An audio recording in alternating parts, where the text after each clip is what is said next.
তো চলো আমাদের প্রথমে আমরা যেটা নিয়ে দেখি সেটা হচ্ছে আমাদের জটিল শর্করা এবং তার গঠন। তো এই জটিল শর্করা এবং তার গঠন জানতে গেলে আমাদের প্রথমে সরল শর্করা জানতে হবে, তাই তো? তো সরল শর্করা হিসেবে আমরা কি পড়েছিলাম? এই যে সরল শর্করা, আমরা সরল শর্করার একটা একদম সিম্পল রাসায়নিক গঠন হিসেবে আমরা জানি গ্লুকোজ।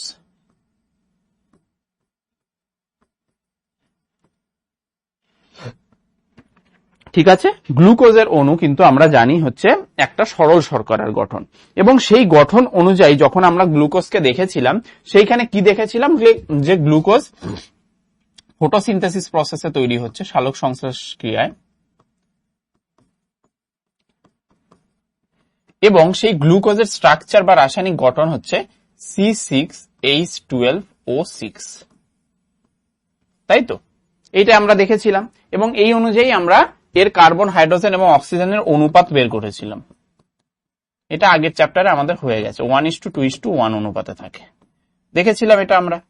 এইবার এই যে গ্লুকোজ অণু, এইটা হচ্ছে একটা সিম্পল সুগার। এবার এই সিম্পল সুগার, অনেকগুলো সিম্পল সুগার মানে অনেকগুলো গ্লুকোজ অণু বা ওই ধরনের সিম্পল সুগার যদি পরপর জুড়ে, তখন আমাদের তৈরি হয় হচ্ছে জটিল শর্করা। তাহলে জটিল শর্করা কি?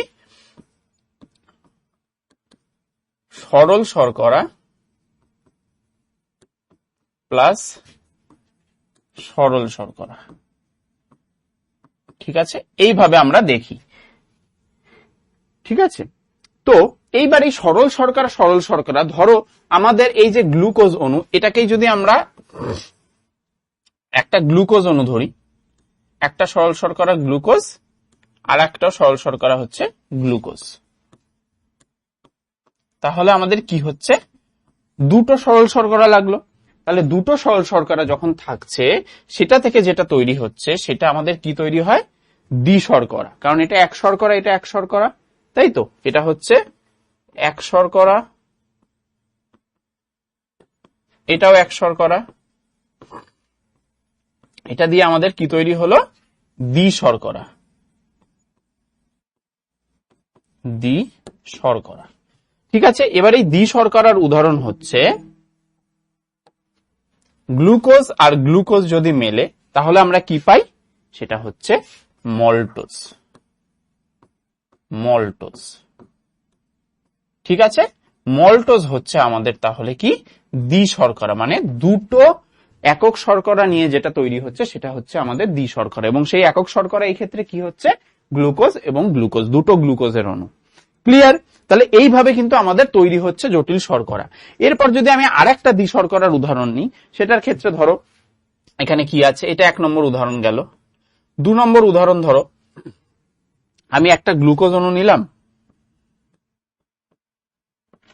আর একটা কি করলাম, আর একটা নিলাম, দেখো সুক্রোজ বলে আরেকটা একক শর্করা আছে, সেই সুক্রোজটাকে আমরা নিলাম। এই সুক্রোজও কিন্তু একক শর্করা, কিসে থাকে? এটা কিন্তু আখে থাকে, আখ। তো এটাও একক শর্করা। ঠিক আছে, আর এটা তো জানোই এটাও এক শর্করা। তাহলে এটা দিয়েও আমাদের দ্বি-শর্করা তৈরি হবে সেম ভাবে। তো সেই দ্বি-শর্করার কি নাম? সেই দ্বি-শর্করার নাম হচ্ছে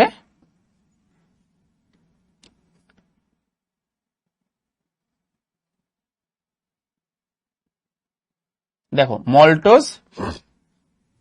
সরি, এখানে একটা জিনিস আমি একটু ভুল করে ফেলেছি, সেটা হচ্ছে এখানে সুক্রোজ না, সুক্রোজ দ্বি-শর্করা, সুক্রোজ তৈরি হবে। ঠিক আছে, এখানে হবে হচ্ছে গ্লুকোজ প্লাস ফ্রুক্টোজ। ফ্রুক্টোজও হচ্ছে এক শর্করার উদাহরণ। ক্লিয়ার? তাহলে আমরা এক শর্করার উদাহরণ কি কি পাচ্ছি? গ্লুকোজ পেলাম, ফ্রুক্টোজ পেলাম, তাই তো? এগুলো সব এক শর্করা। এবার এইটা দিয়ে, এই দুটো দিয়ে যখন তৈরি হচ্ছে, গ্লুকোজ আর ফ্রুক্টোজ যখন মিলছে, তখন আমাদের কি তৈরি হচ্ছে? তখন আমাদের তৈরি হচ্ছে সুক্রোজ। সুক্রোজ। তাহলে সুক্রোজ হচ্ছে আমাদের দ্বি-শর্করা, এবং এটা কিসে থাকে? আখে থাকে, আখ। আর মল্টোজ থাকে বার্লি। ক্লিয়ার? আরেকটা যদি আমরা উদাহরণ নিই তাহলে সেটা কি দেখব? আরেকটা উদাহরণ ধরো আমরা নিলাম যে একটা গ্লুকোজ আর একটা নিলাম গ্যালাক্টোজ, তাহলে গ্যালাক্টোজটাও কিন্তু এক শর্করা। ক্লিয়ার? গ্যালাক্টোজটাও আমাদের এক শর্করার উদাহরণ। তাহলে এটাও এক শর্করা, ওটাও এক শর্করা, তাহলে আমরা আবার দ্বিশর্করা পাবো। সেই দ্বিশর্করাটা কি এখানে? সেই দ্বিশর্করাটার নাম, যেটা গ্লুকোজ আর গ্যালাক্টোজ দিয়ে তৈরি হচ্ছে, সেই দ্বিশর্করার নাম হচ্ছে আমাদের ল্যাকটোজ। আমরা দুধে জানি, দুধের যে শর্করা সেটা আমাদের ল্যাকটোজেন, তাই তো? তার মানে এই যে কম্পোনেন্টসটা এটা আমাদের দুধে থাকছে। ঠিক আছে, দুগ্ধ শর্করা বলা হয় এটাকে। ক্লিয়ার? তাহলে এই যে দ্বিশর্করা কথাটা লিখছি, তার মানে আমরা জটিল শর্করাকে দুটো ভাগে ভাগ করতে পারি। একটা কি? একটা হচ্ছে আমাদের, তাহলে দ্বিশর্করাকে আমরা কি ভাগে ভাগ করলাম?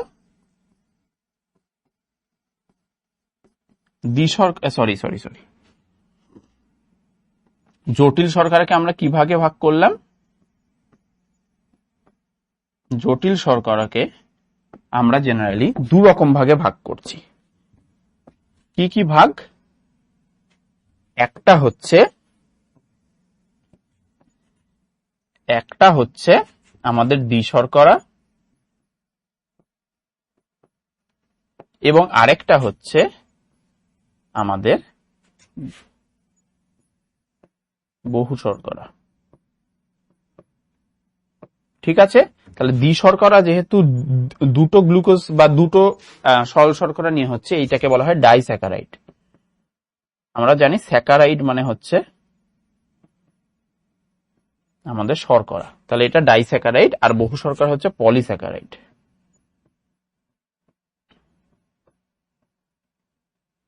ক্লিয়ার? এইবার এই যে দুটো শর্করা, এবার এটার জানি আমরা যে দুটো হচ্ছে সরল শর্করা নিয়ে তৈরি, তাই তো? তাহলে এটা কি দিয়ে তৈরি?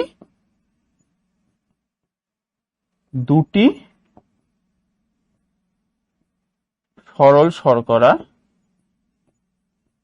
নিয়ে গঠিত। আর বহু শর্করাটা কি? বহু শর্করাটা কিন্তু 10 বা 10 এর বেশি সরল শর্করা নিয়ে গঠিত।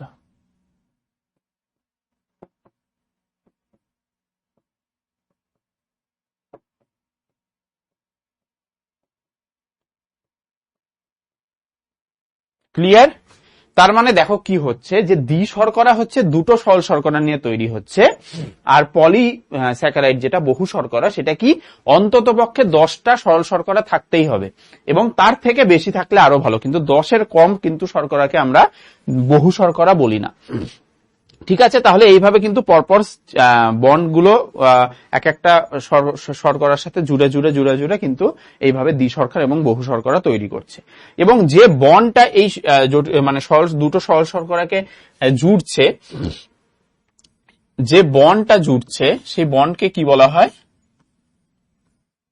সেই বন্ডটা এই ক্ষেত্রে তোমাদের বইতে হয়তো দেওয়া নেই, সেই বন্ডটাকে এই ক্ষেত্রে কি বলে? Glycosidic bond. Glycosidic bond. Clear? তাহলে এই ক্ষেত্রে কি হচ্ছে? শর্করার ক্ষেত্রে বন্ডের নামটা হচ্ছে গ্লাইকোসাইডিক বন্ড। এবার আমরা এইখানে তো দেখলাম দ্বিশর্করার উদাহরণ, এগুলো কি দেখলাম? এগুলো হচ্ছে আমাদের ডাইস্যাকারাইড। এগুলো আমরা ডাইস্যাকারাইডস তৈরি করেছি। এবার যদি পলিস্যাকারাইডস তৈরি করতে যাই, তাহলে তার উদাহরণ হবে হচ্ছে আমাদের দুটো। আমরা এইখানেই দেখিয়ে দিই। এই যে বহু শর্করা,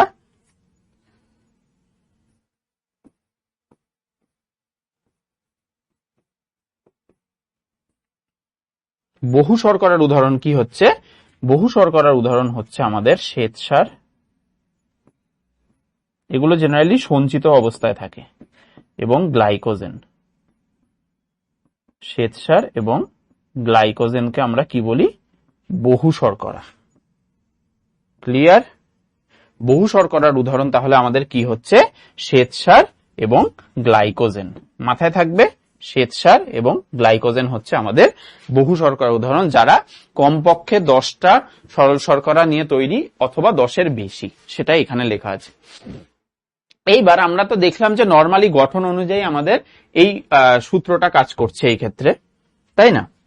আমরা দেখলাম যে এখানে এই যে C6H12O6 এটা হচ্ছে গ্লুকোজের গঠন, যেটা অনুযায়ী আমাদের গ্লুকোজ বা শর্করার বা স্যাকারাইডস এর যেটা একদম সরল ফরম্যাট রাসায়নিক গঠনে, সেটাকে আমরা কি লিখতে পারি? এই রেশিও অনুযায়ী CnH2O এটার হোল n। এখানেই যদি তুমি 6 বসাও, n ইকুয়াল টু যদি 6 হয়, তাহলে দেখো এই সমীকরণটা কি দাঁড়াবে? n এর জায়গায় 6 বসিয়ে দিলে H2O বাইরে 6। এবার এটাকে যদি তুমি ভাঙিয়ে দাও, তাহলে H এর দেখো 12 হয়ে গেল আর O এর দেখো 6 হয়ে গেল। তাহলে এটাই হচ্ছে সেই গ্লুকোজ। এবার এটা জেনারেলি প্রত্যেকটা স্যাকারাইডস এর কিন্তু স্ট্রাকচার এই ফরম্যাটটা, এই ফরম্যাটটা কিন্তু প্রত্যেকটা স্যাকারাইডস এর স্ট্রাকচার। মাথায় থাকবে, প্রত্যেকটা স্যাকারাইডস এর স্ট্রাকচার কিন্তু এই রকম হয়। এক্সেপশন আছে একটা, এক্সেপশনটা বলে দিই। এখানে এক্সেপশন হচ্ছে এক্সেপশন কি?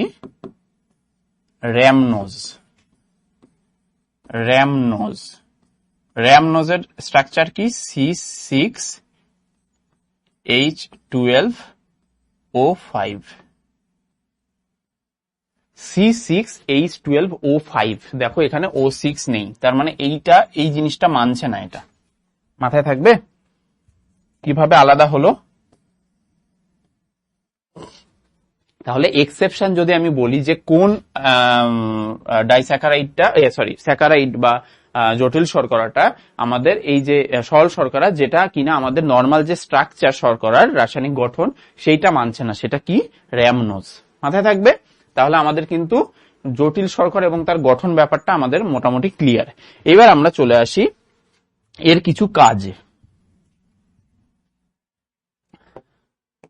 তো দেখো, প্রথমেই আমরা শর্করা হিসেবে জানি যে শর্করার ক্ষেত্রে কিন্তু আমাদের খাবারের, আমরা দৈনন্দিন জীবনে যা খাই তার বেশিরভাগ পরিমাণই কিন্তু আমাদের শর্করা জাতীয় খাবার খাই। তার মানে দেহ গঠনে এর গুরুত্বপূর্ণ ভূমিকা আছে, কারণ 70 to 80% খাবারই কিন্তু আমাদের শর্করা জাতীয় খাবার।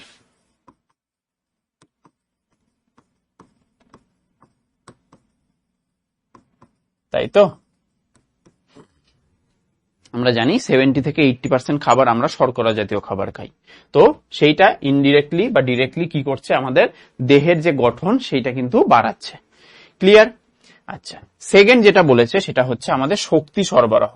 তো আমরা জানি যে এই যে সুগার, এই যে ধরো আমরা গ্লুকন ডি খাই, বাইরে থেকে ঘেমে এলাম, বাড়িতে এলাম, এবার আর শরীর দিচ্ছে না, যা ঘাম সব বেরিয়ে গেছে, এবার আমাদের ইনস্ট্যান্ট যে এনার্জি সেটাকে ফেরানোর জন্য আমরা গ্লুকন ডি খাই। তার মানে এটা কি করছে? এটা কিন্তু শক্তি সরবরাহ করছে ইনস্ট্যান্ট এনার্জি প্রোভাইড করে।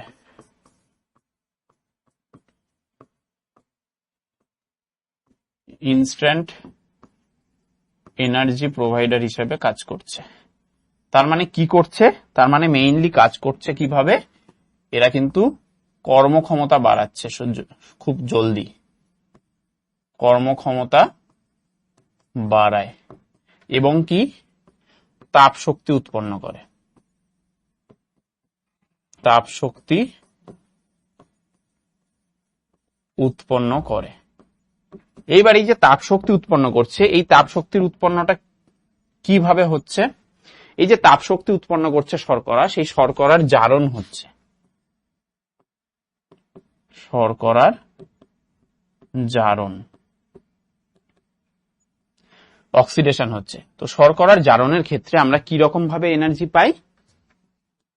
4.3 কিলো ক্যালোরি পার গ্রাম। এটা মাথায় রাখতে হবে। এক গ্রামে জারণে আমাদের কি হচ্ছে, কত এনার্জি পাচ্ছি আমরা? 4.3 কিলো ক্যালোরি পার গ্রাম কিন্তু এনার্জি পাচ্ছি শর্করার জারণের ফলে। ক্লিয়ার? তাহলে শক্তি সরবরাহটা কিভাবে হচ্ছে বোঝা গেছে। যে এই যে তাপ শক্তি উৎপন্ন করছে, আমাদের কর্মক্ষমতা বাড়াচ্ছে, ইনস্ট্যান্ট এনার্জি প্রোভাইড করছে। ক্লিয়ার? তাহলে এই দুটো কাজ। এরপর আমাদের 3 নম্বর যে কাজ সেটা হচ্ছে সঞ্চয়। তো সঞ্চয় আমরা জানি যে গ্লাইকোজেন হিসাবে কিন্তু আমাদের সঞ্চিত হয় শর্করা।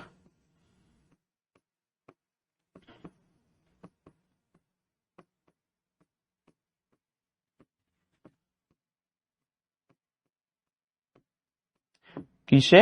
যকৃৎ ও পেশি কোষে।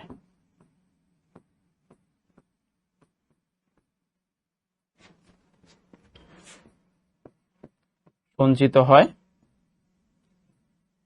এবং সেই যে সঞ্চিত শক্তি সেটা কখন হয়, খরচ হয়? সেই সঞ্চিত শক্তিটা আমাদের যখন আমরা ধরো যখন খাবার দাবার সেরকম ভাবে খাচ্ছি না, ঠিক আছে, আমাদের যখন খাবারের দরকার, তখন কিন্তু এই যে সঞ্চিত শক্তি সেইটা থেকেই কিন্তু আমাদের এনার্জিটা আমরা ট্রান্সফার হয় এবং সেই না খাওয়া অবস্থায় কিন্তু আমাদের সেই জিনিসটা কিন্তু কাজে লাগে। ক্লিয়ার? তাহলে কি হিসাবে সঞ্চিত হচ্ছে মাথায় রাখতে হবে, গ্লাইকোজেন।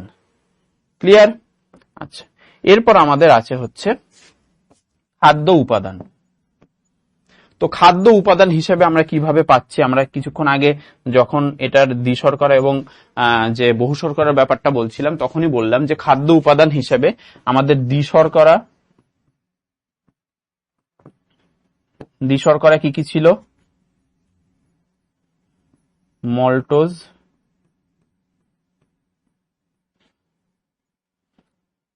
সুক্রোজ,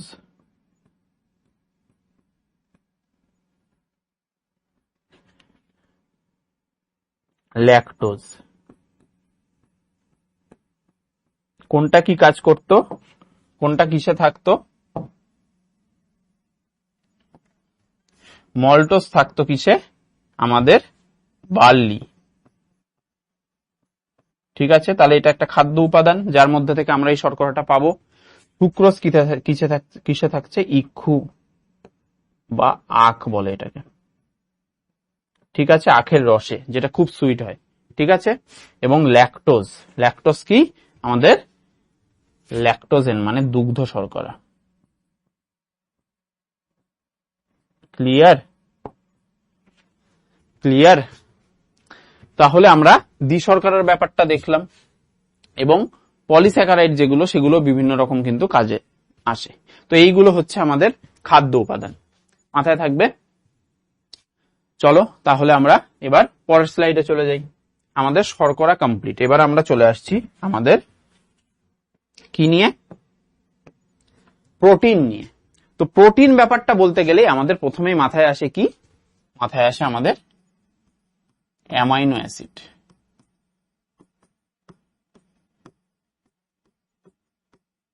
মাথায় আসে আমাদের অ্যামাইনো অ্যাসিডের কথা। এবং প্রোটিনকে আমরা আরেক কথায় কি বলি? আমিষ। এবং এই প্রোটিন কিন্তু আমাদের জীবদেহের বা জীবকোষের সবচেয়ে গুরুত্বপূর্ণ উপাদান।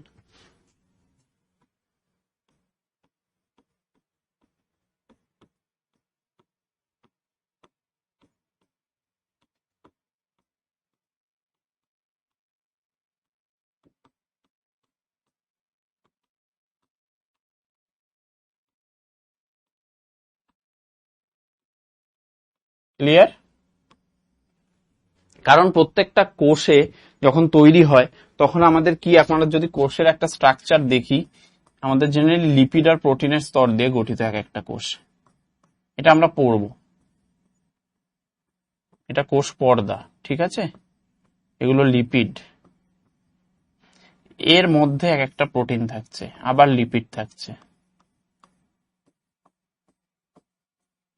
ঠিক আছে, এইগুলো হচ্ছে প্রোটিন। তারপর উপরেও থাকছে, নিচেও থাকছে, মানে ভেতরেও থাকছে। এইগুলো কিন্তু এক একটা প্রোটিন। মাথায় থাকবে। তাহলে আমাদের প্রত্যেকটা কোষের কিন্তু একটা গুরুত্বপূর্ণ উপাদান হচ্ছে প্রোটিন। এইবার এই যে অ্যামাইনো অ্যাসিড, এইটাকে আমরা কি বলতাম? যে প্রোটিনের গঠনগত একক। তাই বলতাম গঠনগত একক। অ্যামাইনো অ্যাসিড, এবার এই অ্যামাইনো অ্যাসিড গুলো কিন্তু পরপর জুড়ে কিন্তু আমাদের প্রোটিন তৈরি করছে। তো সেটা কিভাবে করছে? আমরা অ্যামাইনো অ্যাসিডের স্ট্রাকচার কি দেখেছিলাম? অ্যামাইনো অ্যাসিডের স্ট্রাকচার দেখেছিলাম, এটা হচ্ছে আমাদের সাইড চেন, যেটা ভেরিয়েবলের জন্য আমাদের প্রোটিন গুলো নাম আলাদা আলাদা হয়ে যায়। একদিকে দেখেছিলাম কার্বক্সিল মূলক, আর একদিকে দেখেছিলাম অ্যামিনো মূলক। এইটা হচ্ছে আমাদের মেইন অ্যামাইনো অ্যাসিডের স্ট্রাকচার ছিল। এইবার এইটার সাথে কিভাবে জুড়ে জুড়ে জুড়ে জুড়ে এই পলিপেপটাইড শৃঙ্খল তৈরি করছে, এবং সেই পলিপেপটাইড শৃঙ্খলই কিন্তু ধীরে ধীরে পরে পেপটাইডস এবং প্রোটিনে পরিণত হয়। তো কিভাবে করছে সেটা আমরা একটু দেখে নিই। তো প্রথমে কি হচ্ছে, একটা অ্যামাইনো অ্যাসিড ধরো থাকছে, এটাকে আমরা আরো ভেঙে নিই।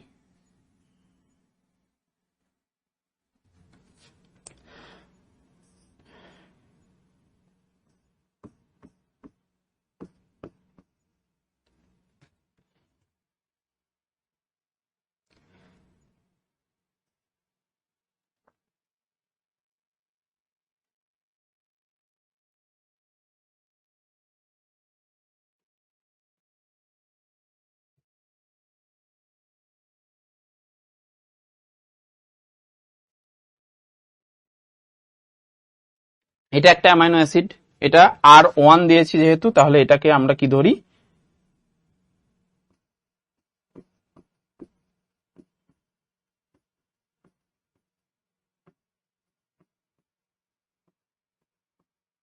Amino acid 1। এর সাথে আমরা জুড়ছি কি? এর সাথে আমরা জুড়ছি আমাদের আরেকটা অ্যামাইনো অ্যাসিড, সেটাও এই ফরম্যাটেই থাকবে। কি ফরম্যাটে? এখানে এই যে NH2 এর H-টাকে আমরা এখানে একটা লিখলাম, ঠিক আছে, এবং আরেকটা কি করলাম, দেখো NH2টাকে কিভাবে লিখলাম দেখো। এইবার আমাদের যা আছে এরপর এইটা, এই স্ট্রাকচারটা, এইখানে আমরা কি করব, এটাকে R2 দিয়ে দেবো, কারণ এটা একটা আলাদা অ্যামাইনো অ্যাসিড, ঠিক আছে, মানে আলাদা একটা সাইড চেন। এবং এই সাইডে আমাদের কি হবে, এই সাইডে আমরা নর্মাল COOH লিখি, ঠিক আছে। এইবার দেখো কিভাবে তৈরি হচ্ছে। তাহলে এটা কি? এটা আলাদা একটা অ্যামাইনো অ্যাসিড, এটাকে ধরলাম আমরা অ্যামাইনো অ্যাসিড 2, অ্যামাইনো অ্যাসিড 2। এইবার দেখো ও কি হচ্ছে, দেখো এইবার কি হচ্ছে, এটা একটা অ্যামাইনো অ্যাসিড, এটা একটা অ্যামাইনো অ্যাসিড। এই অ্যামাইনো অ্যাসিডের এই যে হাইড্রোজেনটা, এই অ্যামাইনো অ্যাসিডের হাইড্রক্সিল মূলকের সাথে অ্যাড হচ্ছে, জুড়ছে। জোড়ার ফলে কি তৈরি হচ্ছে? এরা বেরিয়ে যাচ্ছে। এরা বেরিয়ে গিয়ে কি তৈরি করছে? জলের অণু তৈরি করছে, তাই তো। একটা হাইড্রোজেন আর একটা হাইড্রক্সিল মূলক দুটো মিলে কি তৈরি করলো? এক অণু জল তৈরি করলো। এবার যে এই জলটা তৈরি হলো, তখন কি হচ্ছে, এই পোর্শনটা আর থাকছে না। এই পোর্শনটা যদি চলে যায়, আমাদের এবার এই পুরো দুটো স্ট্রাকচার, দুটো অ্যামাইনো অ্যাসিডের স্ট্রাকচার জুড়ে যাবে। জুড়ে গিয়ে কি তৈরি হবে?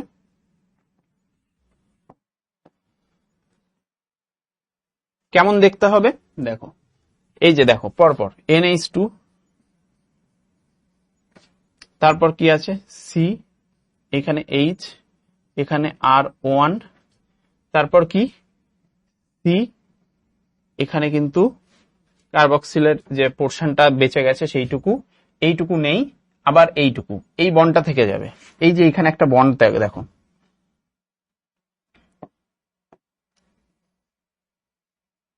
এইখানে একটা বন্ড, এই বন্ডটা এইটার আর এইটার মিলে একটা বন্ড তৈরি হয়েছে। এবং তারপর আমাদের কি আছে? তারপর আমাদের এই পোর্শনটা NH,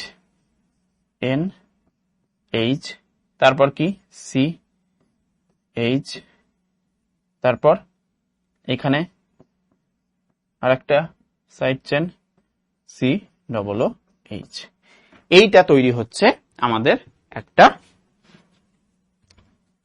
পলিপেপটাইড। এটা কি তৈরি হলো? বা ডাইপেপটাইড বলা যায়। এইবার এই যে বন্ডটা তৈরি হলো না,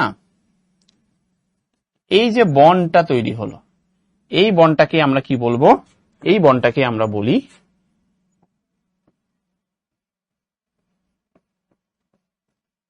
পেপটাইড বন্ড।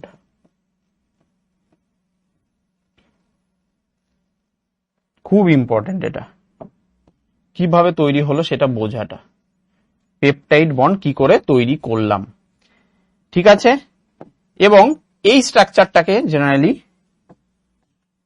এই যে স্ট্রাকচারটা এইখান থেকে এতটা, এই স্ট্রাকচারটা দিয়ে কিন্তু কোশ্চেন আসে। এই স্ট্রাকচারটা তুলে দেয় এবং দিয়ে বলে যে এটা কি বোঝাচ্ছে, এটা কি বন্ড বা কি ধরনের। দেখো আমরা গ্লাইকোসাইডিক বন্ডে কি করেছিলাম, দুটো সল শর্করাকে জুড়েছিলাম, দ্বিশর্করা তৈরি করছিলাম। তো সেম কিন্তু এইখানে পেপটাইড বন্ডটাও কিন্তু সেম কাজ করছে। ঠিক আছে, পেপটাইড বন্ডটাও তাহলে সেম কাজ করছে। এবার এইরকম ভাবে অজস্র যখন পরপর জুড়বে, এখানে তো আমরা দুটো অ্যামাইনো অ্যাসিড নিয়েছিলাম, এরকম ভাবে পরপর পরপর পরপর জুড়ে জুড়ে কি হবে, পলিপেপটাইড শৃঙ্খল তৈরি করবে। কি তৈরি করবে,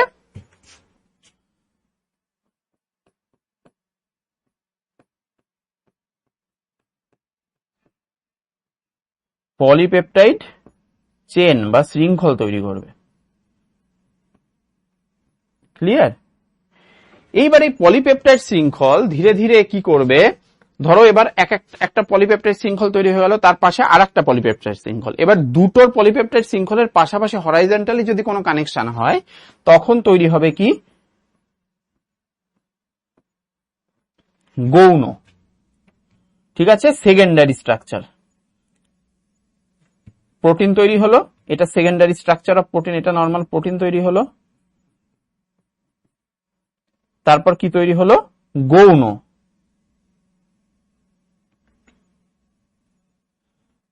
গৌণ গঠন, কিসের গৌণ গঠন, প্রোটিনের। এবং সেটা যদি আরো ভাঁজ খায়, এরপরে যদি আরো ভাঁজ খায়, ধীরে ধীরে আরো হয়তো কিছু ইন্টারনাল কিছু বন্ড গঠন করলো, এবং ধীরে ধীরে সেটা কিসে পরিণত হয়, 3D স্ট্রাকচারে পরিণত হয়। 3D স্ট্রাকচারে পরিণত হয়ে যায়। কারণ প্রোটিন কিন্তু এত ইজিলি পাওয়া যায় না, মানে একদম সিম্পল একটা চেনের মতো সেরকম না, প্রোটিন কিন্তু খুব জটিল স্ট্রাকচার। তো সেই স্ট্রাকচারটা তৈরি হয় কিন্তু শেষে 3D স্ট্রাকচার। পরপর পরপর প্রচুর পলিপেপটাইড শৃঙ্খল থেকে প্রোটিন তৈরি হলো, তারপর সেকেন্ডারি স্ট্রাকচার, তারপর টার্সিয়ারি স্ট্রাকচার, কোয়াটারনারি স্ট্রাকচার, এইভাবে ধীরে ধীরে ধীরে ধীরে ভাঁজ খেয়ে খেয়ে শেষে 3D স্ট্রাকচার তৈরি করলো। কারণ তুমি সামনে থেকে জাস্ট দেখতে পাবে না, পুরো ঘুরে দেখতে হবে যে প্রোটিনটা কিভাবে তৈরি। ক্লিয়ার? এইভাবে কিন্তু তৈরি হলো আমাদের প্রোটিন। এবং তার মেইন যে কনসেপ্টটা একদম কিভাবে আমাদের এই জায়গাটা ইম্পর্টেন্ট, কিভাবে আমাদের পেপটাইড বন্ডটা তৈরি হলো, এই কারণ কোশ্চেন এইখান থেকেই আসে। ঠিক আছে, তাহলে কিভাবে তৈরি করলাম বুঝে গেছো? চলো এবার আমরা প্রোটিনের শ্রেণী বিভাগ দেখব। প্রোটিনকে এবার আমরা একটু ভাগ করি। দেখো প্রোটিনকে যদি আমরা ভাগ করতে যাই না, তাহলে আমাদের আসবে প্রথমে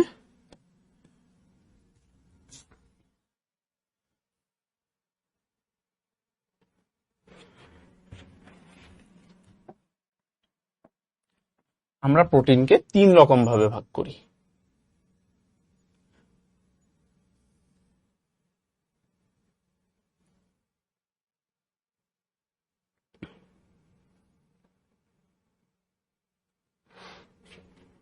কি কি ভাগ?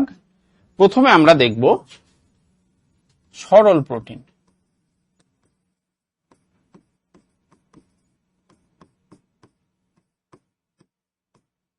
ঠিক আছে, কি দেখবো আমরা? আমরা দেখব সরল প্রোটিন। তো সরল প্রোটিন কি?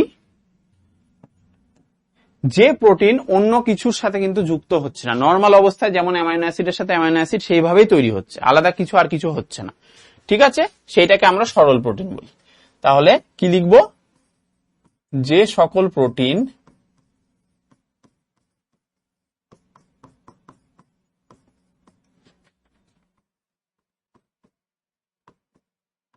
সাধারণত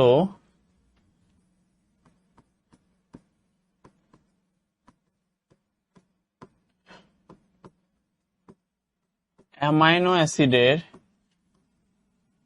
সরল গঠনের মাধ্যমে তৈরি হয়, কোনো কিছুর সাথে অ্যাটাচ না হয়ে।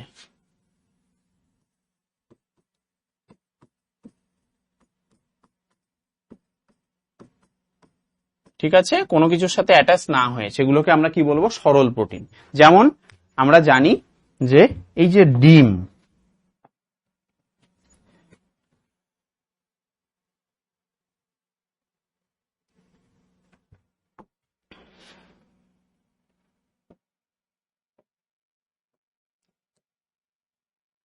একটা ডিমের স্ট্রাকচার কিন্তু কি বোঝায়, এই যে ডিমের যে সাদা পোর্শনটা, ঠিক আছে, ডিমের সাদা অংশ, সেখানে কি প্রোটিন থাকে, সেখানে কিন্তু সরল প্রোটিন থাকে। সেই প্রোটিনটার নাম কেউ বলতে পারবে? সেই প্রোটিনটার নাম হচ্ছে অ্যালবুমিন প্রোটিন। কি প্রোটিন থাকছে এর মধ্যে? এর মধ্যে থাকছে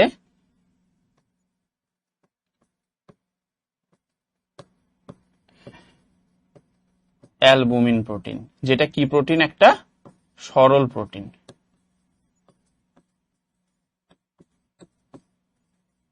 ক্লিয়ার?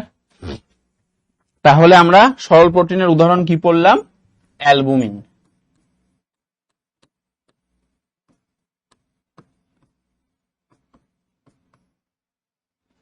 মাথায় থাকবে?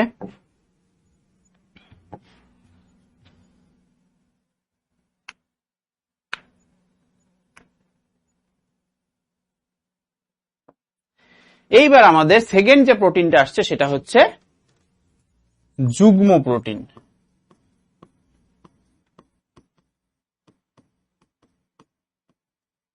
যুগ্ম প্রোটিন বা কনজুগেটেড প্রোটিন।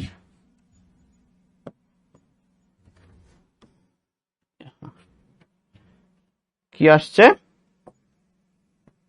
আমাদের? আসছে যুগ্ম প্রোটিন। তাহলে যুগ্ম প্রোটিনের ডেফিনেশন কি বললাম?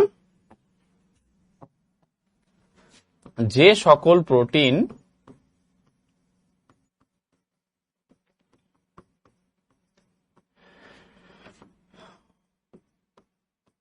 অন্য কোনো প্রস্থেটিক গ্রুপের সাথে যুক্ত হয়। এবার তোমাদের মনে আসবে, কোশ্চেন আসবে যে প্রস্থেটিক গ্রুপ আবার কি? তো এইটা পড়তে গেলে আমাদের এনজাইমের ব্যাপারটা জানতে হবে। প্রস্থেটিক গ্রুপ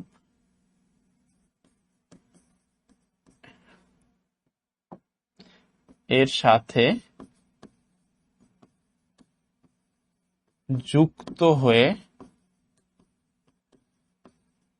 তৈরি হয়, সেটাকে আমরা কি বলি? সেটাকে আমরা বলি যুগ্ম প্রোটিন বা কনজুগেটেড প্রোটিন। তাহলে এটা কি? এটা হচ্ছে সিম্পল, এটা হচ্ছে কনজুগেটেড, এর পরেরটা আর একটা আলাদা আসছে। তো এই যে প্রোটিনটা, এটা কিনা কি হচ্ছে? প্রস্থেটিক গ্রুপের সাথে যুক্ত হয়ে তৈরি হচ্ছে। যে কোনো রকমের আলাদা একটা কম্পোনেন্টস যেটার সাথে প্রোটিনটা যুক্ত হয়ে যে প্রোটিনটা তৈরি করছে আলটিমেটলি, সেটা আমাদের যুগ্ম প্রোটিন।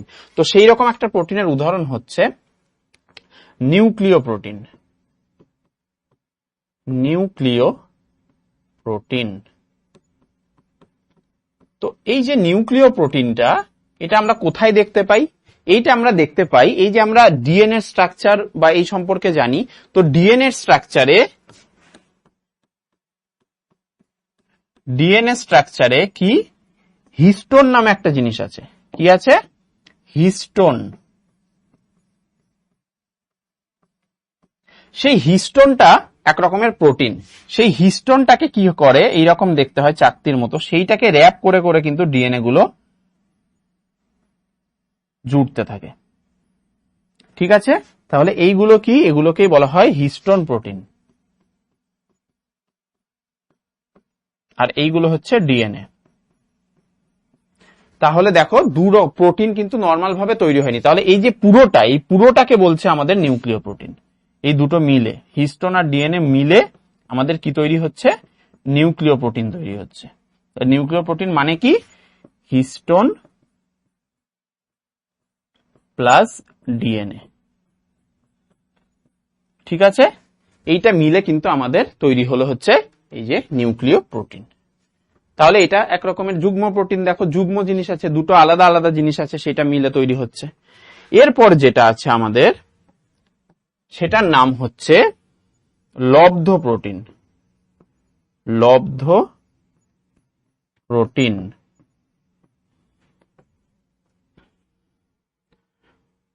তো এই লব্ধ প্রোটিন যদি বলতে চাই, তাহলে লব্ধ প্রোটিন কিন্তু আমরা জেনারেলি পাই না, নর্মাল ভাবে পাই না। তাহলে কি প্রোটিন বললাম? লব্ধ প্রোটিন, যেটা কিনা আমরা নর্মাল ভাবে পাই না, জেনারেলি আমরা পাই না। সেইটাকে আমরা বলবো লব্ধ প্রোটিন। সেটা কিভাবে পাই? ওই নর্মাল যে প্রোটিনটা সেটার যদি জারণ হয়, ঠিক আছে, তখন কিন্তু আমরা পাই, বা আদ্র বিশ্লেষণ হয় তখন কিন্তু আমরা পাই। তাহলে যে সকল প্রোটিন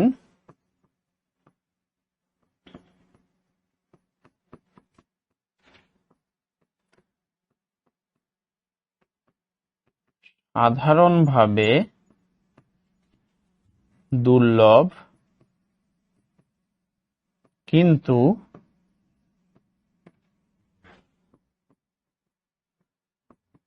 প্রোটিনের জারণ বা আদ্র বিশ্লেষণের ফলে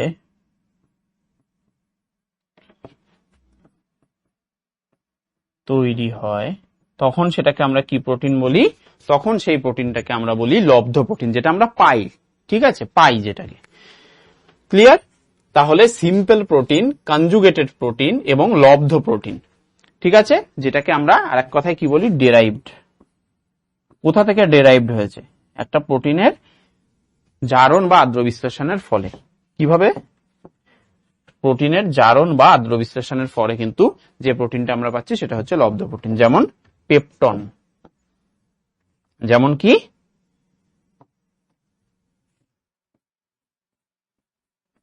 পেপটন। পেপটন হচ্ছে এক প্রকার লব্ধ প্রোটিন।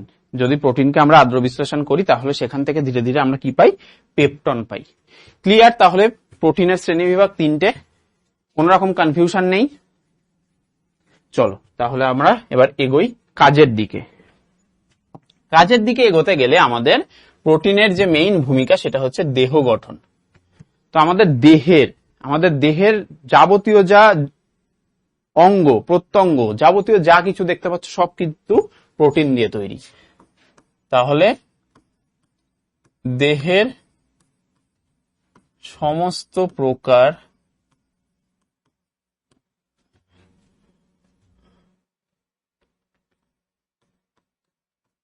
অংশ সমূহের প্রথম ও প্রধান উপাদান হলো প্রোটিন। ক্লিয়ার? কোষ গঠনেও সাহায্য করত, কোষের যে কোষ পর্দা সেগুলোর যে মেইন কম্পোনেন্টস গুলো সব কিন্তু প্রোটিন দিয়ে তৈরি। তাহলে মেইন জিনিসটাই কিন্তু আমাদের প্রোটিন তৈরি করছে। আচ্ছা, এইবার আরেকটা কি আছে? সেকেন্ড যে পয়েন্ট আছে সেটা আছে দেহের ক্ষয়পূরণ এবং বৃদ্ধি সাধন। তো আমরা জানি দেহে যে কোনো রকমের বিপাক ক্রিয়ার ফলে যেসব ক্ষয়গুলো হচ্ছে সেই ক্ষয়টাকে পূরণ করতেও কিন্তু আমাদের প্রোটিন সাহায্য করে। এই কারণে আমরা বেশি পরিমাণে মাছ, মাংস, ডিম, যে জাতীয় খাবারে আমাদের প্রোটিন থাকে সেগুলো আমরা বেশি করে খেতে চাই বা খেতে বলি, বা ডাক্তারও প্রেসক্রাইব করে। তো আমাদের মেইনলি 4.3 কিলো ক্যালোরি পার গ্রাম, এইটা হচ্ছে আমাদের কি? আমাদের এই যে শক্তি উৎপন্ন হয় একটা প্রোটিনের জারণের ফলে, সেটা হচ্ছে এইটা, যেটা কিনা 4.2 ছিল হচ্ছে কোনটাই ছিল? সেটা হচ্ছে আমাদের শর্করায় ছিল। সেখানে এটা হচ্ছে 4.3 কিলো ক্যালোরি পার গ্রাম। ক্লিয়ার? তো এইভাবে আমাদের তাহলে কিভাবে দেহের ক্ষয়পূরণ হচ্ছে এবং বৃদ্ধি সাধন হচ্ছে? এই দুটো পরস্পর ওতপ্রোতভাবে জড়িত। যে এই যে বিপাক ক্রিয়াগুলো হচ্ছে, বিভিন্ন বিপাক ক্রিয়ার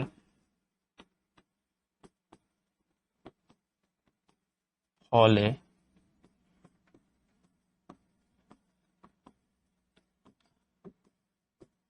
দেহের ক্ষয় সমূহকে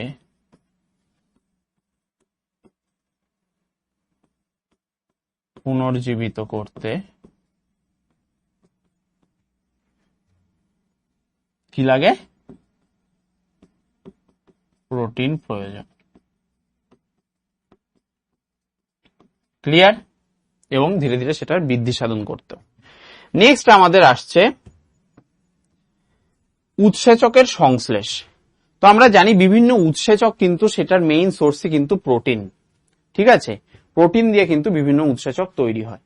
ঠিক আছে, এই যে প্রস্থেটিক গ্রুপের ব্যাপার বললাম, যেটা আমাদের কনজুগেটেড যে প্রোটিন সেটা তৈরি করতে সাহায্য করতো, তো সেগুলো কিন্তু সব উৎসেচক হরমোন,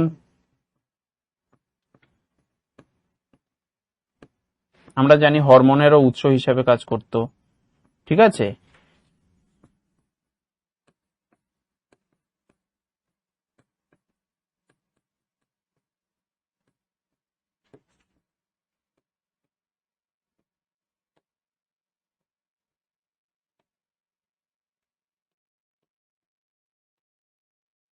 ক্লিয়ার?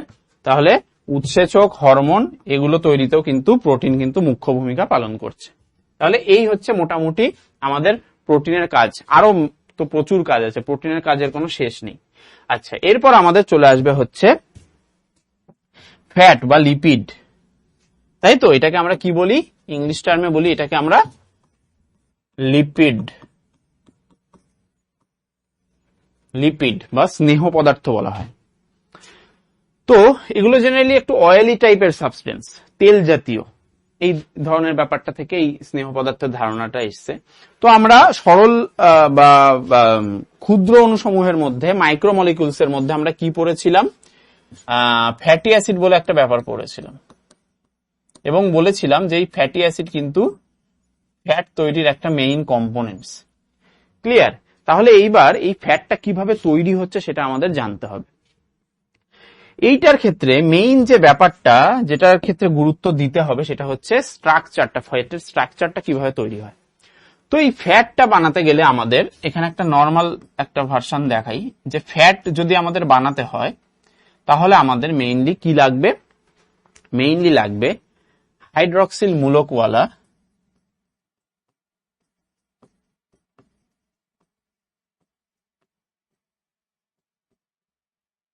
হাইড্রক্সিল মূলক, এটা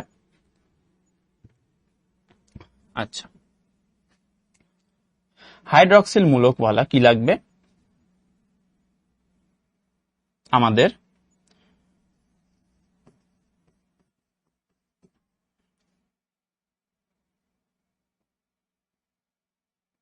গ্লিসারল বা অ্যালকোহল। দেখাবো এগুলো স্ট্রাকচার কিভাবে হচ্ছে, দেখাবো। হাইড্রক্সিল মূলকওয়ালা গ্লিসারল লাগবে, এবং তার সাথে কি লাগবে?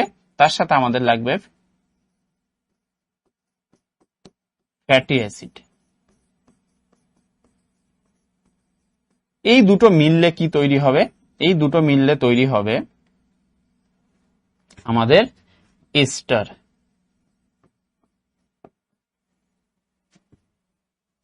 সেটা কি? যদি একটা ফ্যাটি অ্যাসিড জোড়ে, one molecule of fatty acid জোড়ে, তাহলে আমাদের তৈরি হবে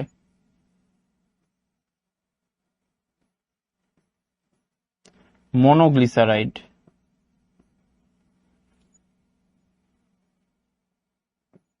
মনোগ্লিসারাইড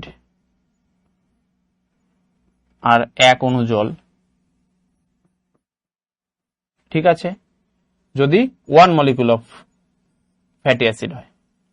দেন যদি two molecule of fatty acid হয়, তাহলে কি হবে? তাহলে হয়ে যাবে ডাইগ্লিসারাইড।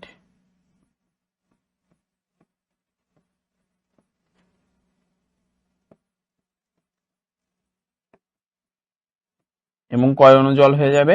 2 অণু জল। ক্লিয়ার? এবং যদি এটা 3 মলিকিউল অফ ফ্যাটি অ্যাসিড নিই, তাহলে আমাদের তৈরি হয়ে যাবে ট্রাইগ্লিসারাইড, এবং এইটাকেই মেইনলি আমরা গণ্য করি ফ্যাট হিসেবে। সবই ফ্যাট, এবং তার সাথে 3 অণু জল তৈরি হবে। এবার এই ব্যাপারটা কিভাবে হচ্ছে সেটা আমি স্ট্রাকচারালি এখানে দেখাবো। দেখো, হাইড্রক্সিল মূলকযুক্ত যদি গ্লিসারল হয়, তাহলে সেটার স্ট্রাকচার কিরকম হবে? CH2OH। দেখো, হাইড্রক্সিল মূলকওয়ালা, এটার পুরো স্ট্রাকচার এখনো আঁকিনি।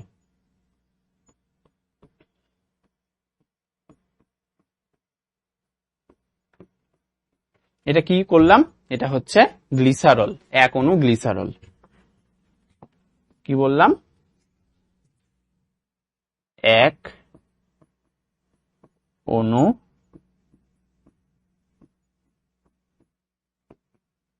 গ্লিসারল। ক্লিয়ার? এরপর এর সাথে অ্যাড করব কি, ধরো আমি 3 মলিকিউল অফ ফ্যাটি অ্যাসিড নিচ্ছি, আমরা ট্রাইগ্লিসারাইড তৈরি করতে চাইছি।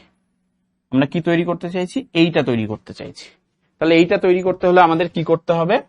আমাদের 3 মলিকিউলস অফ, এই যে এইটা 3 মলিকিউলস অফ ফ্যাটি অ্যাসিড নিতে হবে। তাহলে আমরা 3 মলিকিউলস অফ ফ্যাটি অ্যাসিড নিচ্ছি। দেখো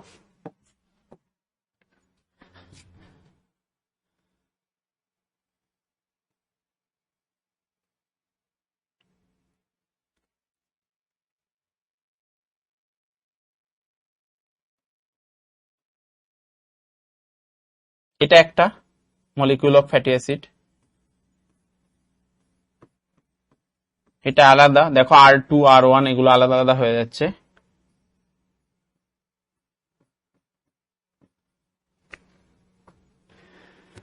ক্লিয়ার? তাহলে এখানে আমরা কি নিয়েছি? 3টে আলাদা আলাদা মলিকিউল অফ কি নিয়েছি? ফ্যাটি অ্যাসিড নিয়েছি। তাহলে 3 মলিকিউলস অফ ফ্যাটি অ্যাসিড।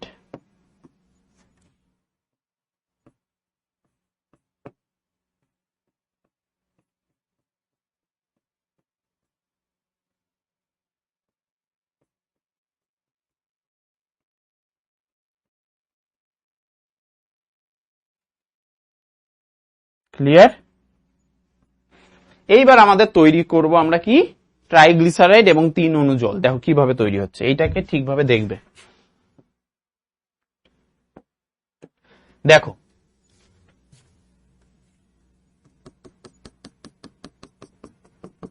এইখান থেকে একটা জলের অণু বেরোবে।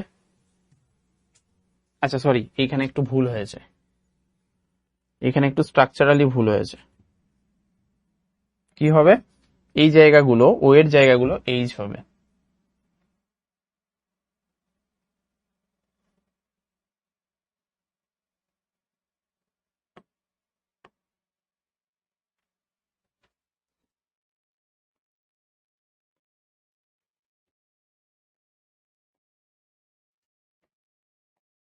কি হবে?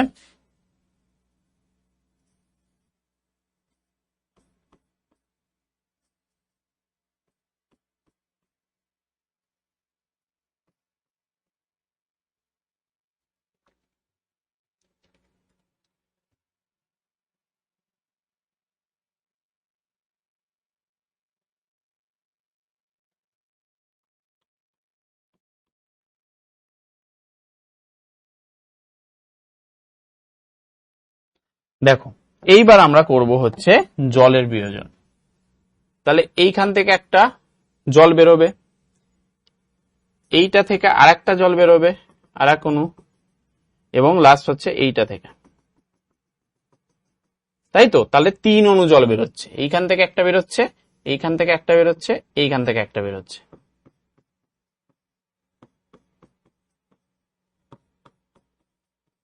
ক্লিয়ার? তাহলে আমরা কি পাচ্ছি, কি তৈরি হচ্ছে? দেখো স্ট্রাকচারটা, দেখো স্ট্রাকচারটা কেমন তৈরি হবে। এইটুকু নেই, এই পোর্শন গুলো নেই, তাহলে কি হবে? CH2,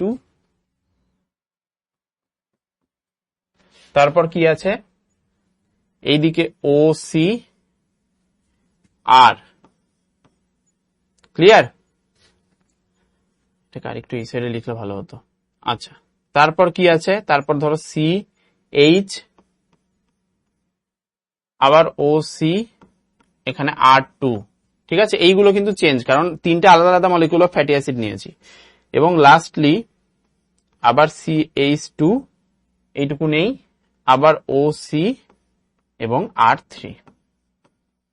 clear? তাহলে এই যে স্ট্রাকচারটা তৈরি হলো, এটা কিসের স্ট্রাকচার? এই স্ট্রাকচারটার নাম হচ্ছে ট্রাইগ্লিসারাইড।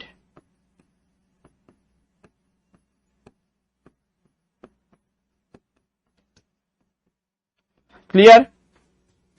ট্রাইগ্লিসারাইড তৈরি হলো 1 মলিকিউল অফ, এক অণু, কত? এক অণু ট্রাইগ্লিসারাইড তৈরি হলো পুরোটা যুক্ত হয়ে, এবং তার সাথে কত? এই দেখো, একটা জল, দুটো জল, তিনটে জল, তাহলে 3 অণু অফ ওয়াটার।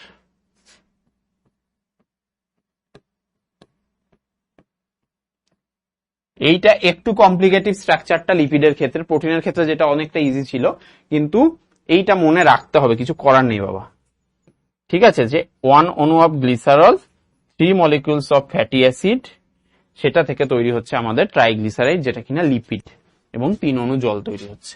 এই হচ্ছে টোটাল আমাদের মোটামুটি ফ্যাটের রাসায়নিক গঠন। আচ্ছা, এইখানে একটা জিনিস আমি বলতে চাই, ফ্যাটের ক্ষেত্রে একটা কোলেস্টেরল বলে একটা ব্যাপার আছে। কি ব্যাপার আছে? ফ্যাটের ক্ষেত্রে কোলেস্টেরল বলে একটা ব্যাপার আছে। কোলেস্টেরল, এটা কি? কোলেস্টেরল জিনিসটা কি? কোলেস্টেরল জিনিসটা হচ্ছে রক্তে অবস্থিত স্টেরল, বা রক্তে পাওয়া যায় এরকম স্টেরলকে আমরা কোলেস্টেরল বলি। ঠিক আছে, এটাও কিন্তু এক রকমের লিপিড। স্টেরল মানে এক রকমের লিপিড। ঠিক আছে, এগুলো কিন্তু এক রকমের লিপিড। এইবার রক্তে অবস্থিত স্টেরল, কিন্তু সেই লিপিড গুলোর পরিমাণ আমাদের রক্তে একটা লিমিটেড থাকা উচিত, না হলে কিন্তু আমাদের অসুবিধা হবে। ঠিক আছে, এইটার যে সাধারণ পরিমাণ সেটা হচ্ছে প্রতি 100 গ্রামে এর পরিমাণ কত?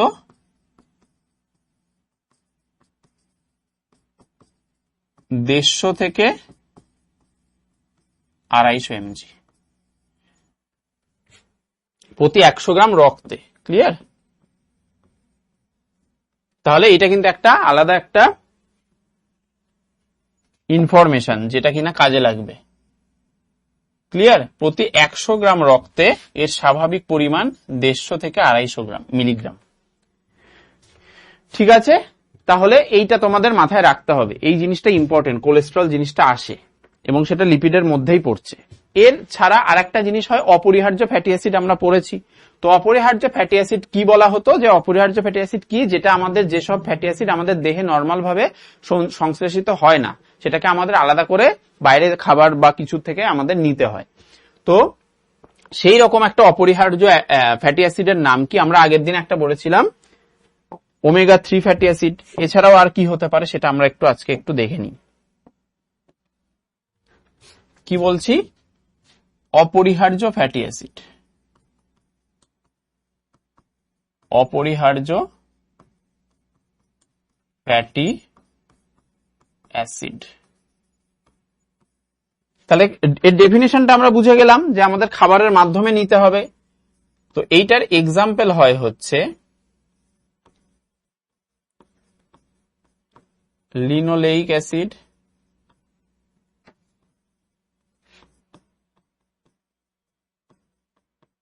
Linolenic acid,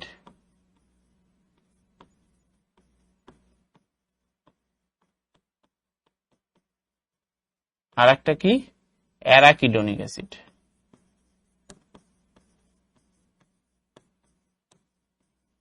arachidonic acid. তো এই তিনটের কিন্তু এক্সাম্পল মাথায় রাখতে হবে। ঠিক আছে, এটা ইম্পর্টেন্ট জন্য আমি একটু বলে দিলাম। ওমেগা 3 ছাড়াও কিন্তু আরো কিছু অপরিহার্য অ্যামাইনো অ্যাসিড আছে, যেগুলোর নাম এই তিনটে মাথায় রাখতে হবে। ঠিক আছে, তাহলে অনেকটা ইনফরমেশন হয়ে গেল, বাট মনে রাখাটা খুব ইজি। আমি যেভাবে বললাম সেইভাবে করতে হবে। আচ্ছা, চলো এবার আমরা একটু লিপিডের ফাংশনে চলে যাই। এর তো বহুত ফাংশন। আচ্ছা, লিপিডের আরেকটা জিনিস যদি আমাদের বলতে হয়, সেটা হচ্ছে লিপিড কি?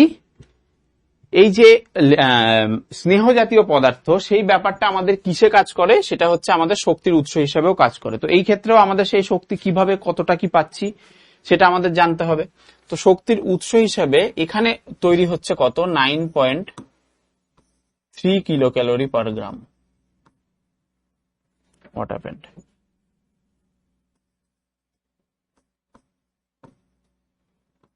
এই পরিমাণ শক্তি একটা লিপিডের জারণে, 1 মলিকিউল অফ লিপিডের জারণে কি হচ্ছে?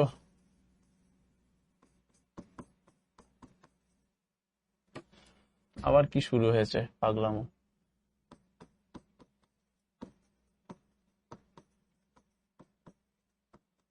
1 মলিকিউল অফ লিপিডের জারণে আমাদের কি তৈরি হচ্ছে? 9.3 কিলো ক্যালোরি পার গ্রাম পরিমাণ শক্তি উৎপন্ন হচ্ছে। ঠিক আছে, তাহলে এটা আমাদের কতটা জরুরি এই লিপিড সেটা আমাদের বুঝতে হবে। লিপিড জেনারেলি দু রকমের হয়, একটা হয় স্যাচুরেটেড লিপিড, একটা হয় আনস্যাচুরেটেড, মানে ফ্যাটি অ্যাসিড যেটা, সেটা আমাদের দু রকমের হয়, একটা স্যাচুরেটেড একটা আনস্যাচুরেটেড। ঠিক আছে, মানে স্যাচুরেটেড মানে কি, যেটার ক্ষেত্রে কোন রকম বন্ডিং থাকে না, যে এই যে ভেতরের যে দ্বিবন্ধন বা ত্রিবন্ধন সেই ব্যাপারটা থাকে না, এবং এই ফ্যাটি অ্যাসিড গুলো কি হয়, নর্মাল যে উষ্ণতা সেগুলো উচ্চ গলনাঙ্ক বিশিষ্ট, মানে কঠিন থাকে। ঠিক আছে, সেই ক্ষেত্রে আমাদের সেটাকে আমরা বলি স্যাচুরেটেড ফ্যাট। আর আনস্যাচুরেটেড ফ্যাট যেটা, সেটার ক্ষেত্রে আমাদের কি হয়, দ্বিবন্ধনী বা দ্বিযোজী বা ত্রিযোজী বন্ধনী থাকে, এবং সেটা আমাদের নর্মাল যে উষ্ণতা সেই উষ্ণতায় কি থাকে, তরল থাকে, যেমন অয়েল এগুলো। আর কঠিন যেগুলো সেগুলো আলাদা রকমের লিপিড, মানে একটু হার্ডি লিপিড। ঠিক আছে, তো সেই ক্ষেত্রে আমাদের তাহলে কি শক্তির উৎস হিসাবে কাজ করছে, এবং সেই ক্ষেত্রে কতটা পরিমাণ শক্তি এক মলিকিউল অফ লিপিডের জারণে পাচ্ছি, সেটা হচ্ছে আমাদের 9.3 কিলো ক্যালোরি পার গ্রাম। ক্লিয়ার? আচ্ছা, এইবার পরের যে ফাংশনটা সেটা আমাদের কি বলেছে, খাদ্য ভান্ডার। খাদ্য ভান্ডার হিসাবে কি কাজ করছে? আচ্ছা, এখানে জাস্ট আমি যেহেতু মুখে বললাম তো এটা একটু লিখেই দিই। ফ্যাটি অ্যাসিড যেটা, আমি জানি না এটা ডান্সিং করতে করতে কোথায় কোথায় চলে যাচ্ছে, দেখো আবার চলে গেল। এই যে ফ্যাটি অ্যাসিড, এইটা কি দু রকমের হয়, একটা স্যাচুরেটেড, তোমাদের বইতে নেই সেরকম ভাবে, আর একটা হয় unsaturated.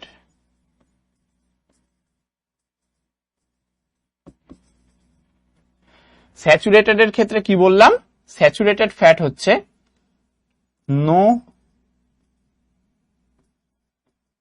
Double or triple bond, এই যে গঠন, সেই গঠনে কিন্তু কোন রকম বন্ডিং থাকে না। এবং আরেকটা ইনফরমেশন কি, সেটা হচ্ছে নর্মাল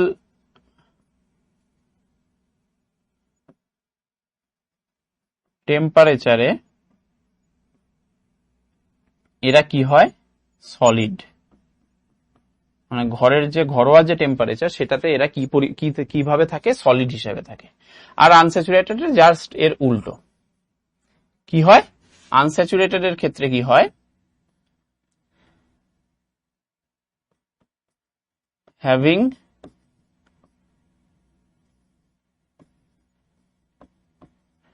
ডাবল,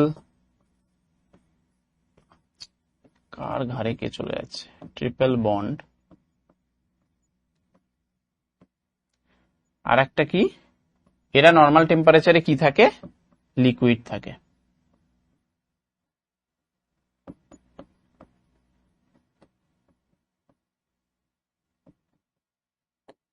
লিকুইড থাকে। ক্লিয়ার? এটা জাস্ট একটু ফ্যাক্ট হিসেবে বলে রাখলাম। আচ্ছা, এবার খাদ্য ভান্ডার হিসেবে কিভাবে কাজ করছে, আমি বললাম যে খাদ্য ভান্ডার হিসেবে কিভাবে কাজ করছে, যে এরা কিন্তু সঞ্চিত অবস্থায় থাকে, সঞ্চিত অবস্থায় মেদ কলা হিসেবে জমা থাকে, যা পরবর্তীতে কোনো উপবাস পরিস্থিতিতে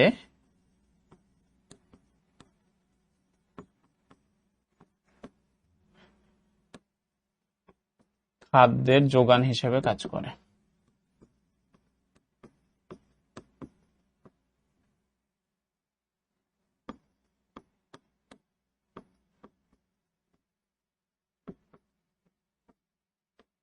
ক্লিয়ার? কিভাবে এখানে খাদ্য ভান্ডার এবং এই যে ব্যাপারটা, এই ব্যাপারটাই খাদ্যের ভান্ডার তৈরি করছে আমাদের দেহের ভেতরে, এই যে সঞ্চিত খাদ্য হিসেবে। ক্লিয়ার? এরপর আমাদের তাপ নিয়ন্ত্রণ হিসেবে কিভাবে কাজ করছে, তাপ নিয়ন্ত্রণের ক্ষেত্রে কিভাবে কাজ করছে। তো আমাদের এই যে তাপ নিয়ন্ত্রণের যে ব্যাপারটা, মানে যে লিপিড জাতীয় যে ব্যাপারগুলো থাকছে সেগুলো আমাদের ইনসুলেটর হিসেবে কাজ করে, আমাদের দেহের ইনসুলেটর হিসেবে কাজ করে।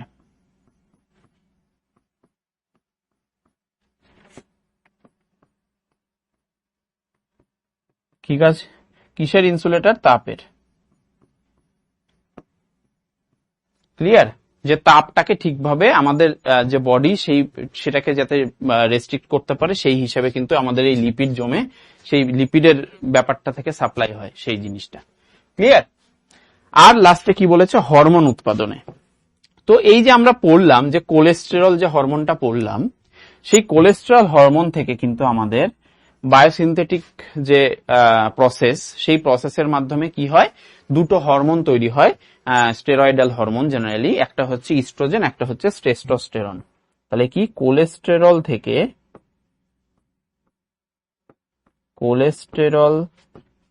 থেকে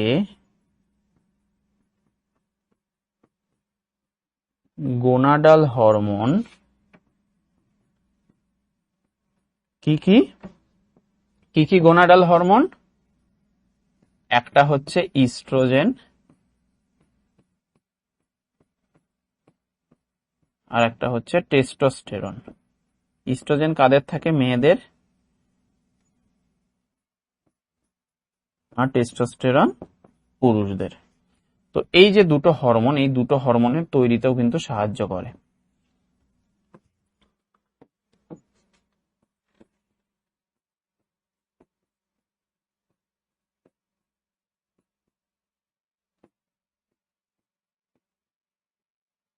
ক্লিয়ার?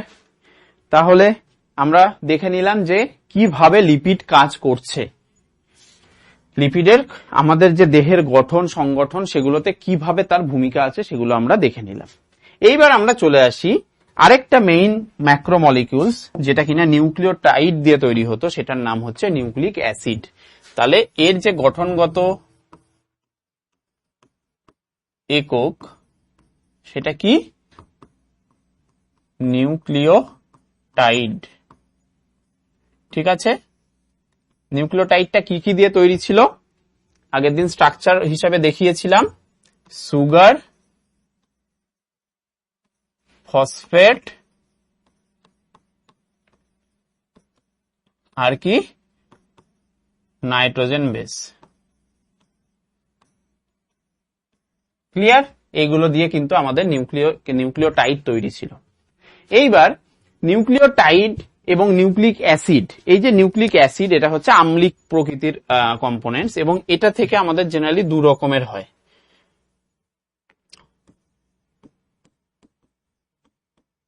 দু প্রকার নিউক্লিক অ্যাসিড আমরা দেখতে পাই। আগের দিনই দেখিয়েছিলাম। কি কি দেখিয়েছিলাম? একটা কি? একটা হচ্ছে ডিএনএ আর একটা হচ্ছে আরএনএ। তো এই যে ডিএনএ, এই ডিএনএ তে আমরা কি জানি? ডিঅক্সিরাইবোজ সুগার থাকে।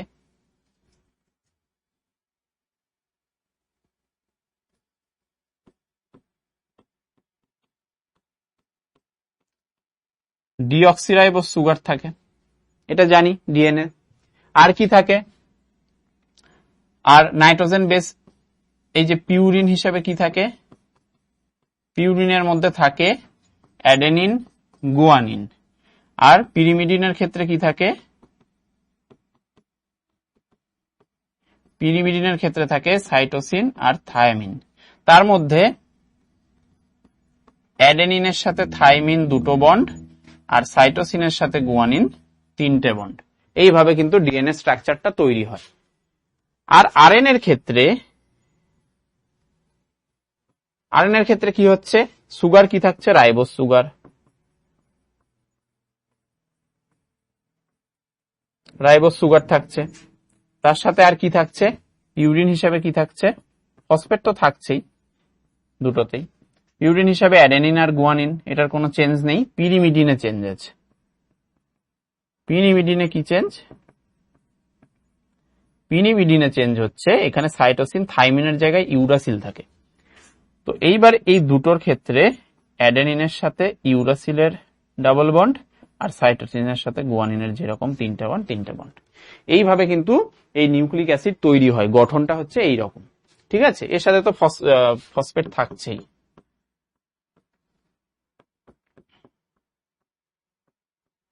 ক্লিয়ার? এইবার যদি আমি কাজে চলে আসি, তাহলে কাজ কি, এই যে ডিএনএ এর কাজ কি? এটা কি করে? বংশগত বৈশিষ্ট্যের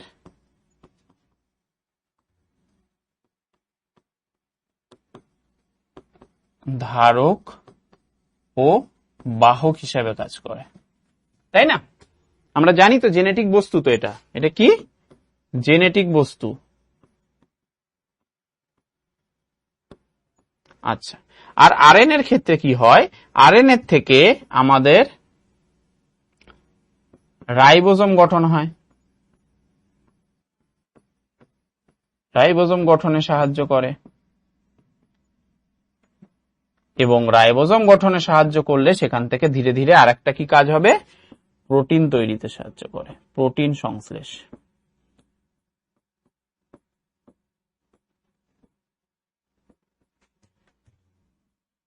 প্রোটিন সংশ্লেষে গুরুত্বপূর্ণ ভূমিকা আছে।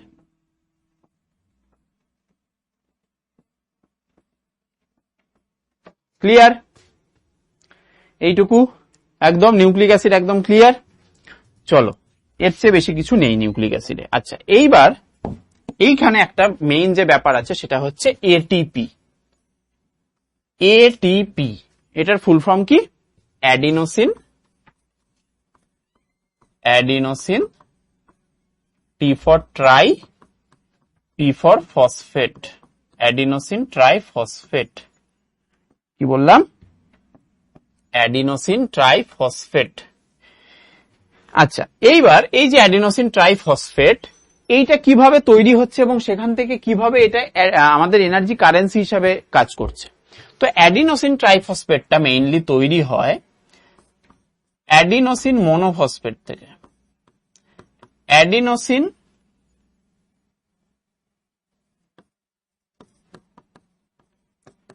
Monophosphate,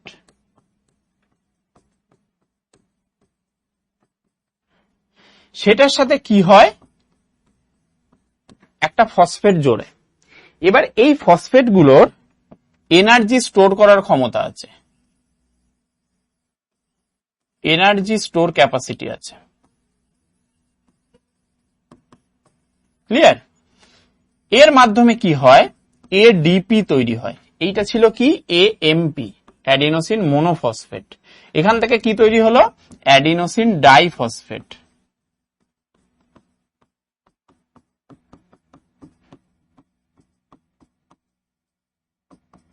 clear?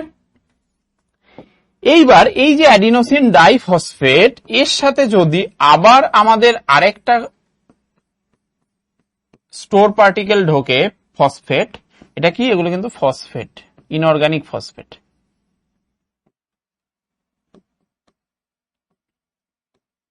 যতবার জুড়বে ততবার শক্তি স্টোর হতে থাকবে, ঠিক আছে? তাহলে এইবার তৈরি করবে আমাদের এটিপি, অ্যাডিনোসিন ট্রাইফসফেট।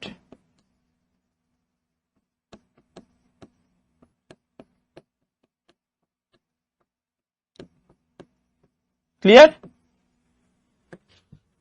আচ্ছা, এইবার এই যে পুরো ব্যাপারটা গেল, এই যে এটিপির মেইন ভূমিকা দেখা যায় কিসে?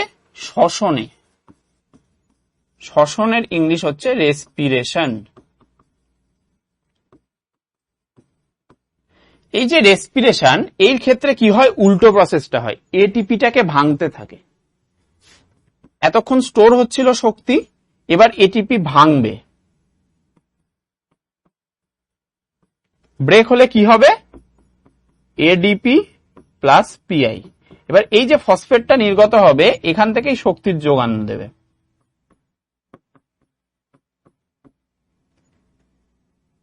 এবং যাবতীয় যা কাজ, বিপাক কাজ হোক, যা কাজ এই শ্বসনের ক্ষেত্রে হোক বা যে ক্ষেত্রেই এটিপি লাগছে সেটাকে ভাঙতে হচ্ছে, তখন কিন্তু এইখান থেকেই শক্তিটা পাওয়া যায়।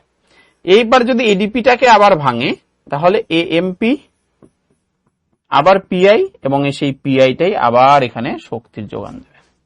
এইভাবে জিনিসটা হয়। এবং যদি তোমরা দেখো যে কোশ্চেন করতে পারো যে তাহলে এক অণু যদি এটিপির, যেগুলো আমরা লিপিড প্রোটিন ফ্যাটের ক্ষেত্রে দেখছিলাম, সেরকম যদি এক অণু এটিপির যদি জারণ হয় তাহলে কি হয়? এক অণু এটিপি এর জারণে কি হবে 7.3 কিলো ক্যালোরি পার গ্রাম শক্তি মুক্তি হবে। ক্লিয়ার? তাহলে ভাবো এক অণু এটিপির ক্ষেত্রে কতটা পরিমাণ শক্তি কিন্তু বেরোচ্ছে, 7.3।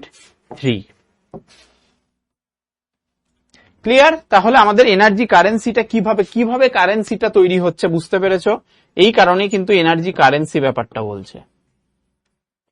কারেন্সি আমরা টাকা পয়সাকে বলি, এখানে এনার্জিকে বলা হচ্ছে, এবং এটিপিটা কিভাবে সেইটা জেনারেট করছে সেটা বোঝা গেল। চলো তাহলে আমাদের মোটামুটি ম্যাক্রোমলিকিউলস কমপ্লিট। এরপর আমরা পরের দিন চলে আসবো কি নিয়ে, ভিটামিন আর মিনারেলস। তাহলে আমাদের বায়োমলিকিউলস বা এই যে মলিকিউলস গুলো পড়ছিলাম সেইগুলো কমপ্লিট। তারপর আমরা সেলের স্ট্রাকচার, সেলে ঢুকবো। আচ্ছা, এইবার দেখো এখানে একটা কোশ্চেন দিয়েছে যে এইটা একটা স্ট্রাকচার দেখিয়েছে, এই স্ট্রাকচারটা পাশের রাসায়নিক এই গঠনটা সেটা ডটেড লাইন দিয়ে কি বোঝানো হয়েছে, কোন বন্ধনীটা বোঝানো হয়েছে, মানে এই যে এইটা দেখো, এটা ডট ডট ডট ডট দেওয়া আছে, এই বন্ধনীটা কি বন্ধনী, এটা কিসের স্ট্রাকচার দেখে বুঝতে পারছো? দেখো সি ডাবল বন্ড ও এদিকে এনএইচ। তো এইরকম একটা স্ট্রাকচার তৈরি হয়েছিল, আমাদের মনে আছে?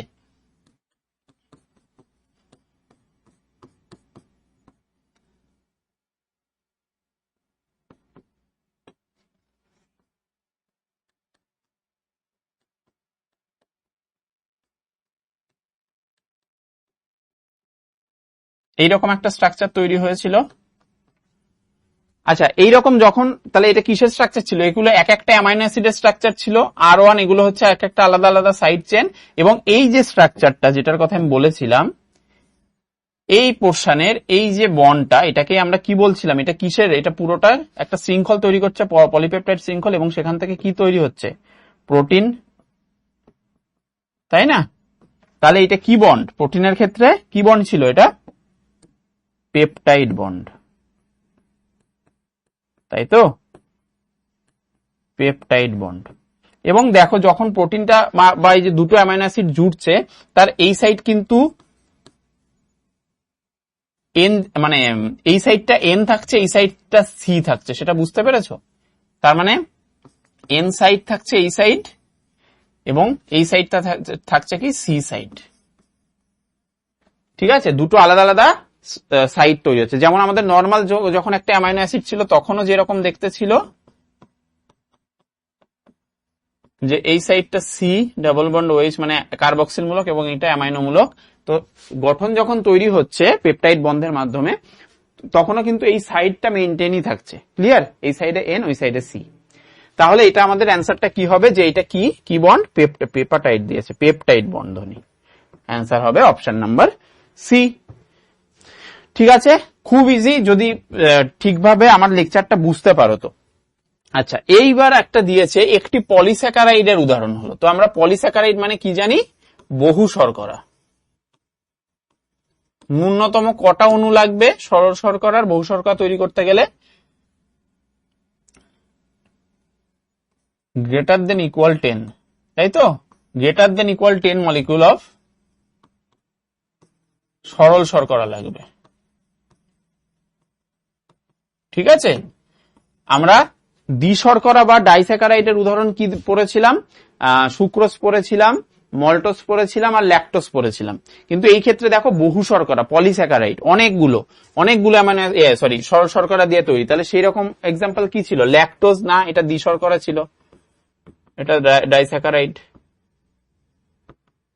গ্লাইকোজেন, গ্লুকোজ তো সরল শর্করা, মনোস্যাকারাইড। সরল শর্করা মানে কি? মনোস্যাকারাইড।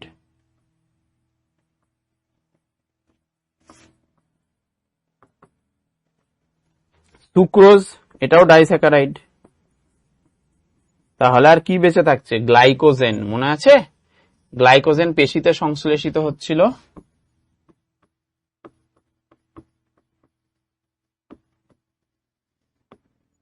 বা সঞ্চিত হচ্ছিল।